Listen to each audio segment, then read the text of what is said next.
Hi, I'm Chris Abernathy with a look at what's happening this week on the Eastern Shore. We've got big news about a big new park that's coming to Spanish Fort.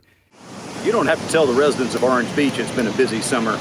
They see the evidence every time they come down to the beach, every time they get on the road, and certainly anytime they try to get a seat at a restaurant. All right, watch out. Traffic on the causeway will be slower than usual Saturday morning. That's because it will be full of people running instead of driving.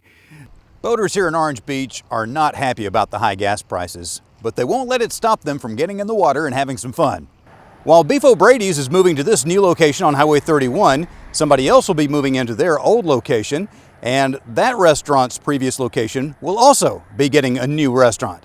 You might call this a $1 million view, but the city of Daphne thinks it's worth a lot more than that, at least $10 million. That's how much city leaders are investing in upgrades for Bayfront Park.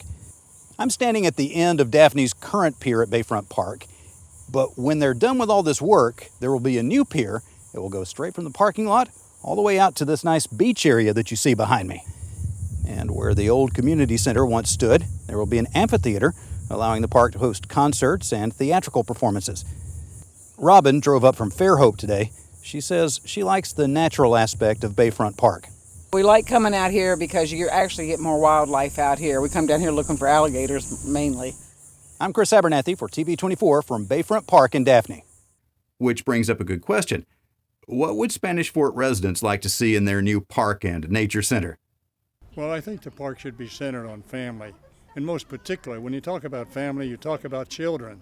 And so I'm 100% behind anything that will enhance the life and the style that children have as they grow up in Spanish Fort. That starts at 2 p.m. at Page and Palette. That's a bookstore in Fairhope. And that's what's happening this week on the Eastern Shore. Thanks for watching. I'm Chris Abernathy.